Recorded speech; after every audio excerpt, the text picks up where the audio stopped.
The stars are bright tonight. But I think we're heading away from our destination. No. We're definitely headed in the right direction. I've got the map, and I've set the course. We are going that way. But we need to be going west. We are. We're going that way. That's not west, that's east. But the map says that way is north. Bring me the compass.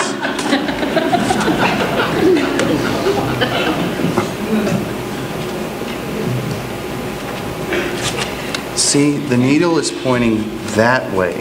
So we should go that way? No, the needle points north. We need to go west. I don't understand. The map tells us the direction we need to go, right? Yes. But the compass tells the direction too.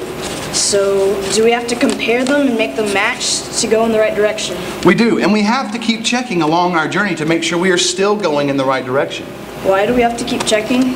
Because the winds and the waves can push us off course. Well, it seems like a lot of work to keep a constant watch on our direction and make repeated adjustments to stay on course. Well, it's less work than fixing what goes wrong. True, we've probably been heading a long time in the completely wrong direction. It's going to take a while to right our course. And the results could have been disastrous. You're right, we could have run aground and that would have ruined everything. This compass is a pretty amazing tool. It is. Now go and use it. Right.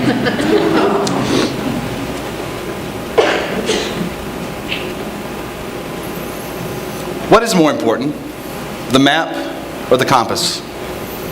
At first glance, it would seem to be the map.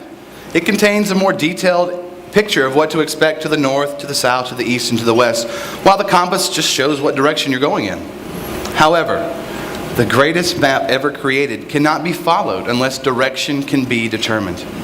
Therefore, while a map shows us the path, only the compass determines if we are going in the right direction. There is that same relationship between scholarship and discipleship here at Orchard Hills Academy. While scholarship shows the path, discipleship ensures that it is being followed. By looking at our school logo, as I'm sure many of you have done tonight, you'll see the word classical on it. And that word describes the methodology by which we educate our students. And if that were the only word on our logo, questions could be raised in regards to the role of discipleship. Who exactly are we making disciples of? If we were only classical, our school might be producing disciples of the ancient Greeks, people who see the world and knowledge in the same way as Plato, Socrates, and Aristotle. But classical is not the only word that is found in our logo. The word Christ-centered is also present. That word shows who we are making disciples of. Not the ancient Greeks, but Jesus Christ. He is the compass that keeps us traveling in the right direction. No, the word Christ-centered sounds nice, but what does that mean? And I'd like to take just a moment to unpack the word a little bit. Some people might see the word Christ-centered and assume it means a chapel service once a week and a Bible class every day. And let me assure you, we do have those things here. Our students have the opportunity every week to participate in a chapel service with music and teaching, and they have formal Bible classes that start in kindergarten and then culminate in the upper school with things such as apologetics and theology. But Christ-centered means so much more than just a service and a class.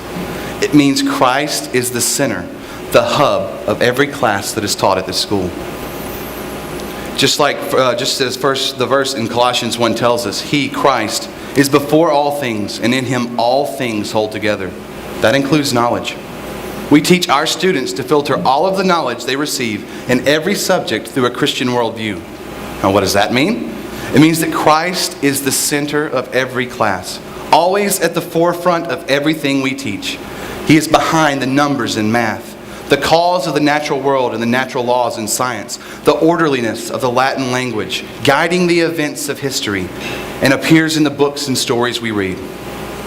Because He is the glue that holds all of these areas together, it allows our students to see the things they learn not as isolated packets of knowledge in a particular subject area, but as pieces that fit together to reveal a wonderful and an amazing God.